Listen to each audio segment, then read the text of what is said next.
I wasn't sure what I should have expected.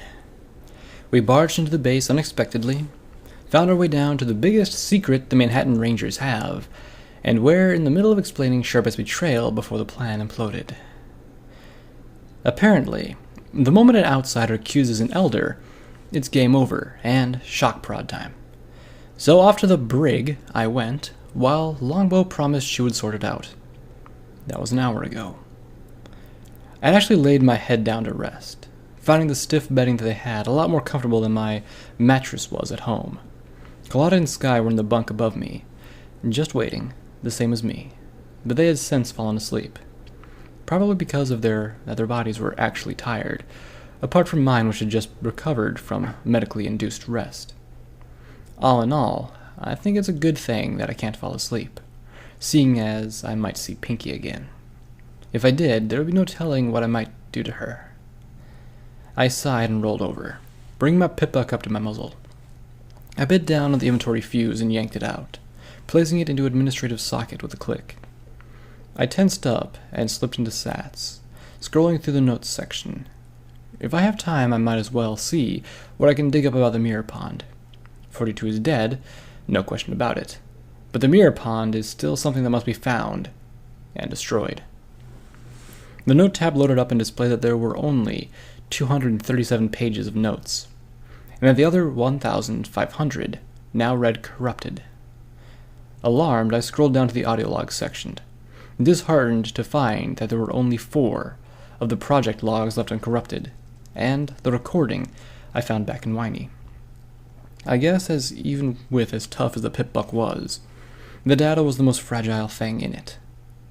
A thought jumped in my head that I was glad that I transferred Bit out when I did. I don't think I could have handled another loss. I scrolled down to the first of the remaining logs and thought to play it. A quick click filled my ears as the box popped up. The voice of Twilight sounding happy for once was a nice change. Ministry of Arcane Sciences Chief Twilight Sparkle, Project Log 7. Project Golem Preliminary Copy Assessment Day 2. The medical team and I now have the physical test results, and have found that this copy is a flawless reproduction of the real Pinkie Pie. The results are way above expected parameters, with reflexes, muscle strength, and overall endurance being better than that of even the highest of our Equestria Games gold medalist data. As I stated in previous log, the clones seem to have a good grasp of language, and I have greenlit the education and mental function tests. So far, Pinky's orientation of the first project copy, whom she has designated as 42, has been a success. Along with her physical traits, Pinky's personality and intelligence have also been amplified. She solved all the first echelon puzzles that I gave her so far, in near record time, and is showing symptoms of boredom. As much as I think she may do the same with the next set, I will include the result of them in the next log. One final piece of good news is that the replacement regulator for the machine has been delivered, and after we calibrate and install it, we should be ready to make another copy. And a report. The audio box clicked as the log ended, the pip-buck automatically moving the cursor down to the next log and playing it. I'm not sure if it was an error in the coding, but something Pinkie Pie had set up. But whatever the reason, I still wanted to hear it.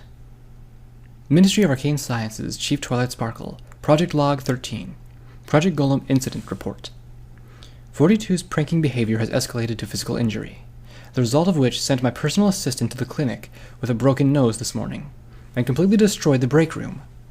As a side note, the amount of thought and the scale of her prank was impressive, relying on precise reactions from no less than 4 staff members, and the exact locations of 2 cups and a fork, as well as a coffee maker and refrigerator.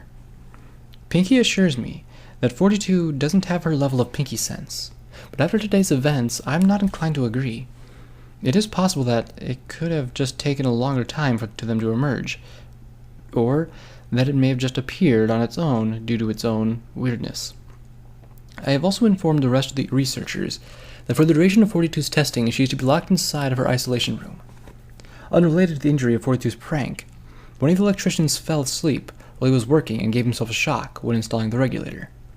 Unfortunately, it fried the replacement in the process. This was not a total loss, having in fact helped me find a flaw in the system. Due to the required voltage of the machine and the feedback-to-draw ratio, Every time we use the machine, it will burn out the regulator. We have a meeting set up with Apple Bloom to discuss the development of a more durable solution, but until then, 42 will remain the only subject. End of report. Pinky was wrong. 42 has to have her own Pinky sense. Heightened reflexes and intelligence can't account for the level of impossibilities she's performed. The next audio log queued on its own, and played automatically. Ministry of Arcane Sciences Chief Twilight Sparkle, Project Log 27. Project Golem Casualty Report. My assistant, Scarlet Letter, was killed when 42's original prank was resolved this afternoon. While discussing it in today's evaluation, 42 appeared proud of her work, laughing as she asked how we didn't see it coming. Upon asking her to elaborate, she proceeded to tell me that the broken nose wasn't even the setup of the prank last week, that it had in fact been the breaking of the coffee pot that started it. She described in great detail how the coffeeless electrician fell asleep and shorted out the machine, causing him to move on to fixing the coffee pot. Due to his new hesitation when working with live wires, he misjudged the gauge he needed and didn't use the correct insulation. This choked off the current, which spent days slowly building up and overheating the mounting of the transformer in the wall. Today, the transformer exploded due to its placement. It blasted the refrigerator over, killing Mr. Letter. Knocking on the door. Another interruption? Yes, come in, please. The door opened and shutted. Hey, Twilight. I need to talk to you. It's about 42. Shuffling of papers. Sure thing, Pinky. Just give me one moment. The log ended with a cackle, as the entirety of Sat's menu flickered. I cancelled it, not wanting to find out what happens when a Pip-Buck's magic cuts out mid-Sat's use. The thing that I didn't get was, if 42 was that uncontrollable, why didn't Twilight seal her away somewhere like the East Orchard? Why give her to Pinky's ministry? My ear flickered and perked as I heard hoofsteps approaching from down the hallway. Longbow opened the door outside of our cells and stepped in alongside a power-armored stallion. Carlotta's rear paws swung down from above, stretching as she yawned. About damn time you got us out of here. She hopped down to the floor, rolling her neck stiffly as she let out a few light pops. Sorry about that. Elder Strudel doesn't exactly have a lot of free time these days. You guys can head outside if you'd like. The Elder wants to see Backlash. Longbow's magic levitated the key over to the door, unlatching it with a loud clang as both Carlotta and Sky pushed their way past her, nearly knocking over the stallion next to her. I pushed myself up from the bunk, groaning as my whole left side ebbed in pain. So, will she hear me out without sending me back down here? Longbow cringed as I suggested it, looking slightly embarrassed.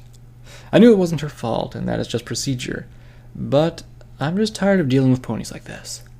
I just need to get back to life that I had. And I will, just as soon as Sherbert is stopped, and Futura is safe. She has agreed on the condition that you provide evidence. Longbow pointed at my Pip-Buck. The audio log from Lemon is all she wants to hear. Fuck. About the audio logs. They were corrupted when the Pip-Buck broke. I don't have Lemon's file anymore. I sighed and got to my hooves, exiting the cell slowly. There was no way we could stop Sherbet on our own. We needed the help of the Rangers. The lime green stallion next to Longbow shook his head and stepped over. Let me take a look at it. If I can get the original file, I may be able to salvage at least a segment of it. He held his hoof out expectantly, giving me a small smile.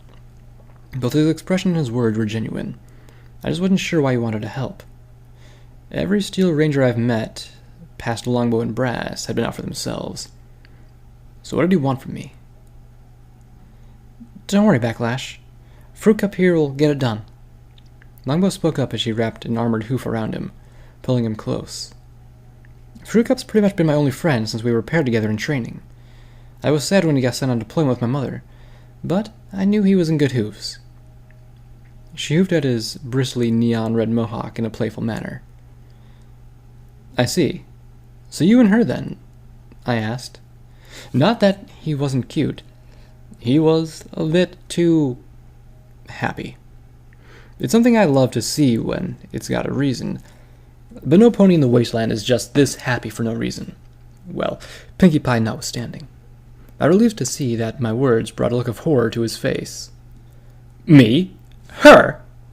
He looked like he was having problems processing the words, though I think I knew where he was going with it. The hell! She's like a sister to me. And there it is. That's what I keep saying about my sis! I jumped forward and threw my hooves around his neck, feeling as he went rigid. Thanks, Celestia. Finally, some pony who understands. I patted him on the back, feeling as his breathing was shallow and he was making a soft whine. And I'm choking him. I let go of him and stepped back, happy to see him draw a large breath in, as he dropped to the floor with a heavy thump.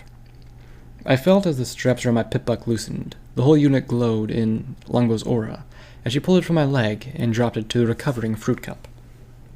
Come on. Best not to keep the elder waiting. She spoke with a note of content as she stepped over her best friend. He gave her a smile and a soft wave as she stepped over him, giving me a glance that read that she was afraid of me. It was more than me just nearly squeezing him to death. I'm sure of that. As I followed Longbow, the idea plagued me more and more. I had to know. Okay, I need you to be honest. Do I look scary? The words brought a smile to my muzzle. It was such a ridiculous thing to ask. I mean, how many ponies are going to give me a straight answer anyways? No. You look like a pony who took a balefire egg to your everything and lived to tell about it. She sighed, sounding disappointed again. I think she was worried about why I was asking. Like maybe I thought that I looked like the monster I think I am. Which is wrong, because if that were true, I'd look a whole lot worse than I do. You know, if you want to impress my mother, you're going to need to quit beating yourself up so much. Now, I'm confused. Wait, why do I need to impress her again? I thought that was the Elder's call to help us, or not. We turned and trotted down another hallway, winding our way through a labyrinth of gray walls, the goddesses nowhere. This prompted an odd thought that I couldn't help but ask. Also, if this is a Steel Ranger's base, where are all the stairs? The last one was practically made from them, but this one only had the entrance to the dry dock. This is an old Equestrian Royal Navy base, not a Steel Ranger bunker.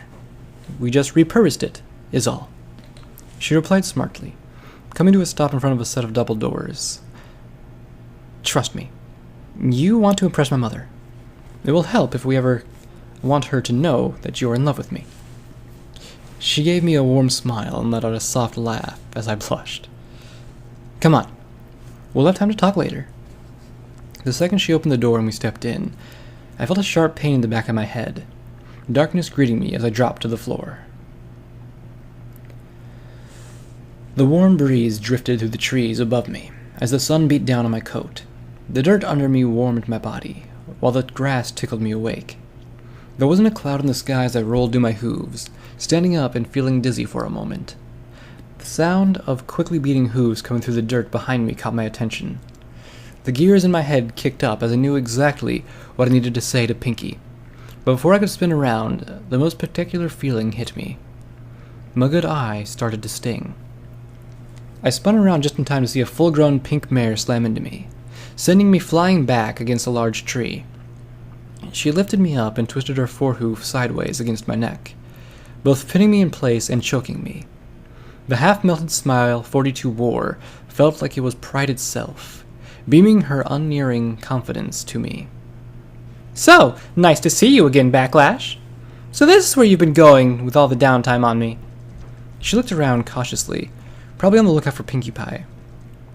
Such a resourceful arch-nemesis you've turned out to be. She lowered her forehoof just enough so I could speak in wheezing words. How are you alive? I kicked my hind legs uselessly and tried with all my might to pry her hoof from me with my own. Oh, well, I wouldn't quite say I'm alive, seeing as that blast fucked me up pretty good. Who knows if my body's even good enough to pull through the wounds or not? Though I expect we'll both know soon enough. She looked up to me, looking over my face with a feigned interest. Goddess's backlash? Is it just me? Or did that explosion actually make you more handsome? I'll find you. 42. I turned my head flat against the tree, both trying to get more air and trying to keep her focus on my bad side. You'll pay. For brass. Seriously, that little monster was annoying, wasn't he? She rolled her eyes and pressed her hoof to my neck harder, keeping me from answering. I guess it might have just been me. Oh well, you know what they say. In order to rule Equestria, you've got to break a few foals. She gave me a grin again, while I did my best to bore my gaze through her skull. Speaking of foals, I really hope I don't stay here for too long, seeing as Pallet is probably thirsty in her cage. Pallet? How did she survive the blast? You know, I don't even care. At least she made it out. Yeah, that kid is just the stubbornest thing I've ever lived. But, what are you gonna do? Gotta love her anyway, you know? She sighed sorrowfully, her muzzle turned into a small frown. Maybe you wouldn't know. It's just something all mothers feel. You're a mother. I gasped for air loudly as she swung her gaze down to the dirt, softening her hold on me again. I'm surprised you didn't know, seeing as you had the files. Maybe I misjudged just how resourceful you were. She squinted and glared up at me as the wind picked up, rustling the leaves loudly. My ear perked and twitched as a creak came from a branch above me. Why don't you tell him, Pinky?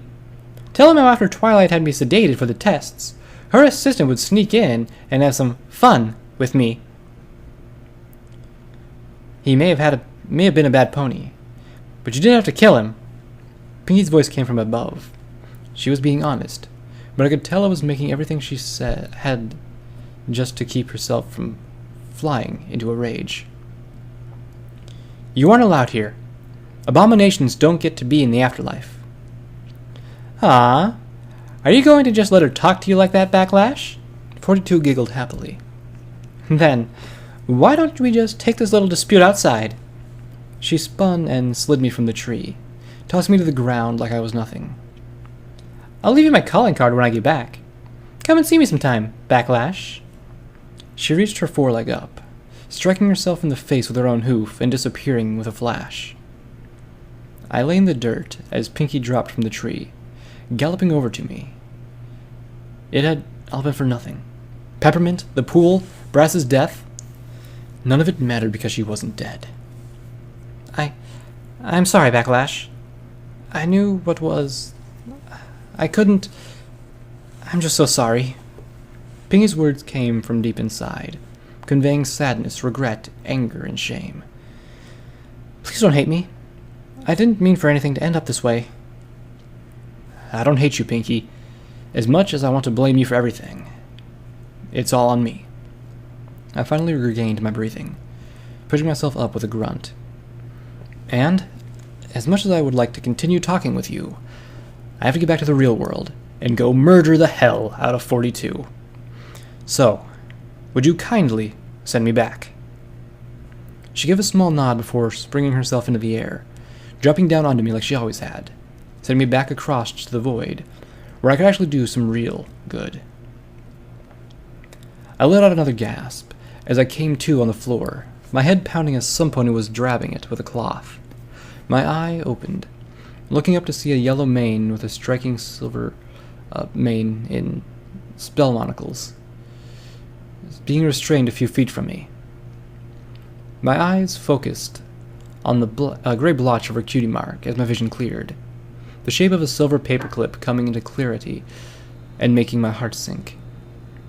An elderly brown mare strode through the door on the opposite side of the room we were in. Her bright white and gray streaked hair, a stark contrast to the dark blues on the walls and ceiling. Gentle mares, you can't fight in here. This is the war room. As she approached, Longbow raised her hoof to a stiff salute. What is going on in here? I demand an explanation. Well, at least she's straight and to the point. Pretty sure no monologuing means I can cross her off the is likely to be a bad guy list. Sorry, ma'am. Paperclip just attempted to murder Backlash. She sounded incredibly nervous as the elder used her magic to adjust the small, round-framed glasses on the end of her muzzle. Paperclip hobbled forward, sitting down and raising her bound hooves in my direction. This barbarian is the one who got Brass Tacks killed! Her voice, when her gaze drifted from me, shifted in tone, sounding like it was channeling the fires of Tartarus through it. A small gray cylinder was floating over to the elder, the dim ruby red of a power gem in it, all but giving away that it was a power hoof. This is outrageous. I've never had this kind of behavior in the war room before. She set the weapon on the table nearby and let out a sigh. I'll deal with your actions later, Paperclip. Bolt action. Take her to the brig.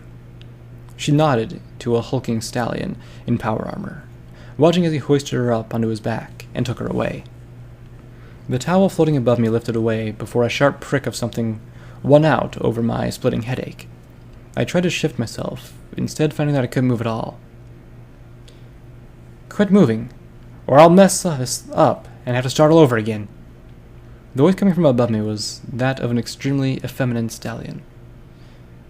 How bad is he, Suture? Lambo called over as I shut my eye, wincing as I was poked again. Honestly, I'm not sure how he survived a blow like that.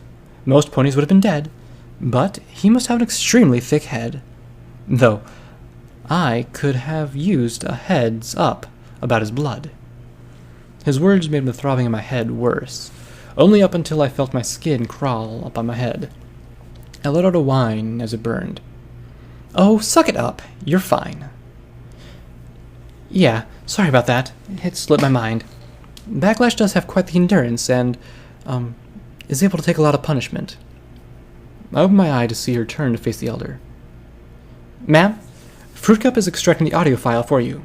He should be here soon. I felt the pressure on my body lift as the largest stallion I'd ever seen took a step away from me. His white coat had a tinge of pink to it as he stood under fluorescent lighting, matching the color of his mane. All right, he's good to go. If you need me, I'll be in the infirmary. He spoke so softly for his size. I had to look around to make sure there wasn't somebody else with a body that matched his effeminate voice.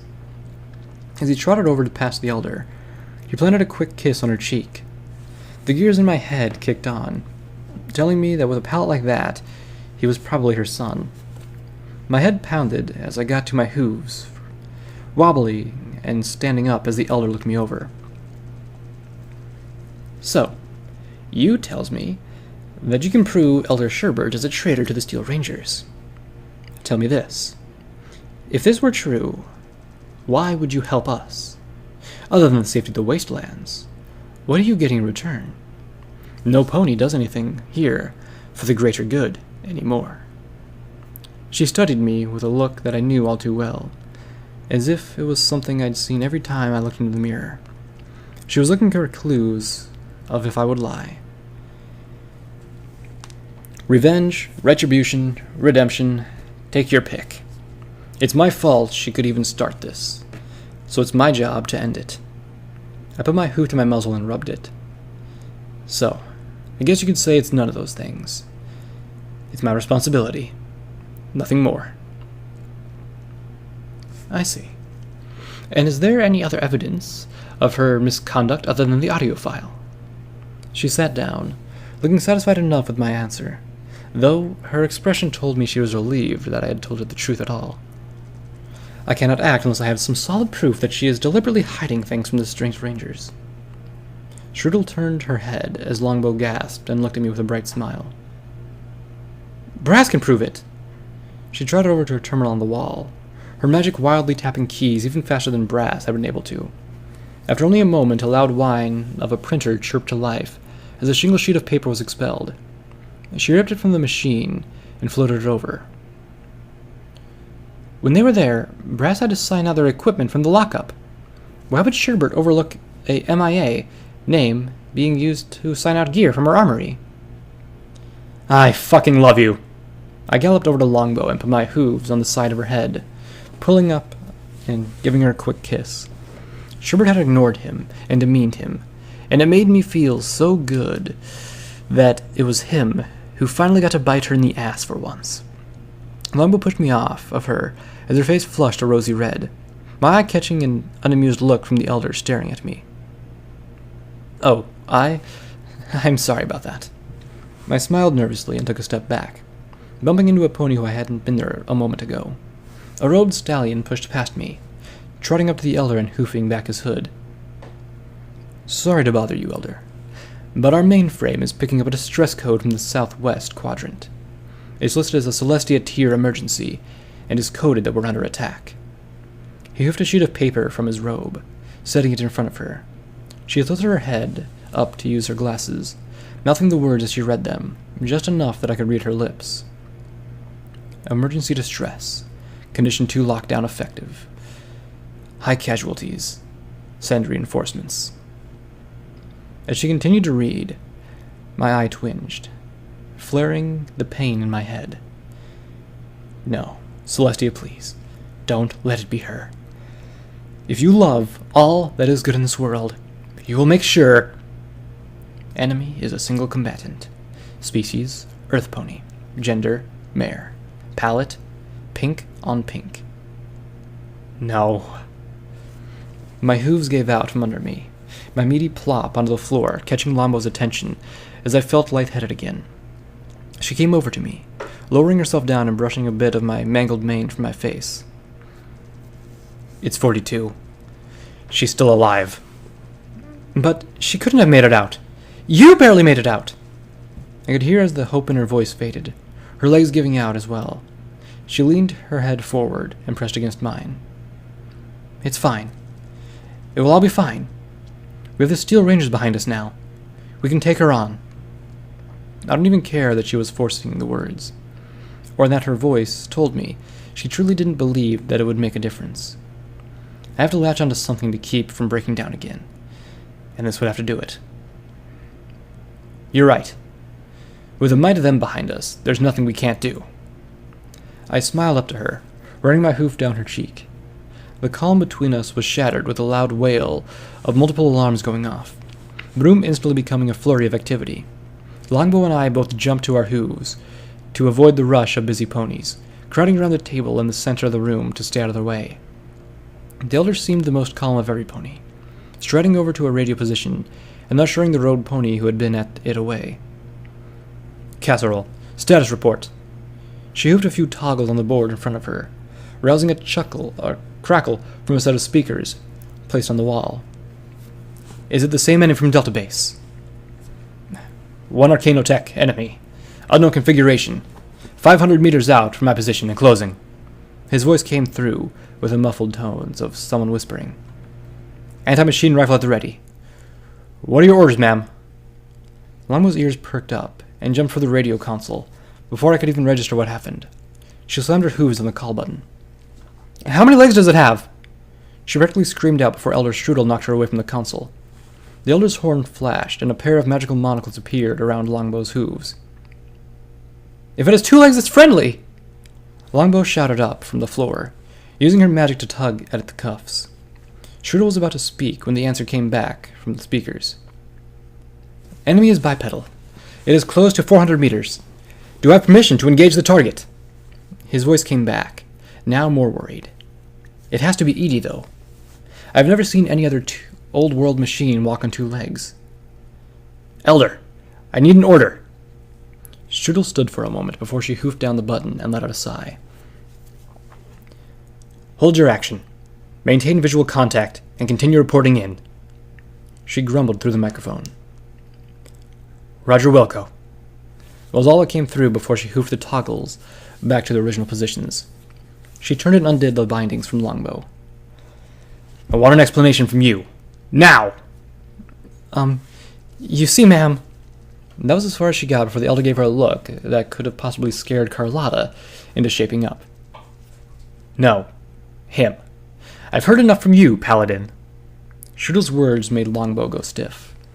This old lady was crazy scary, and even worse, she had just set her sights on me. "All this shit started with you, so let's hear it." "That enemy out there is a pair of APs loyal to the Ministry morale. They have enough firepower to wipe out half this base. I took a step back, feeling naked with my Pip-Buck's inventory spell. If you open fire, you're killing a lot of ponies here. I'm telling you, do not attack them.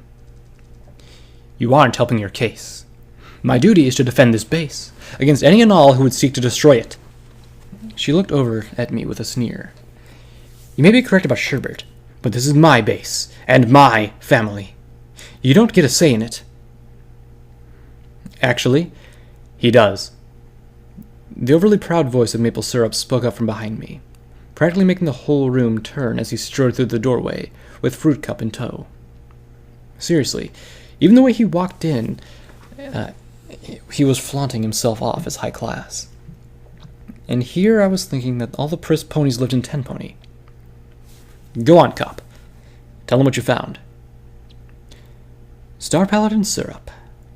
The base may be in jeopardy, and now is not the time to interrupt me. Her voice was seething, obviously having little affection for him.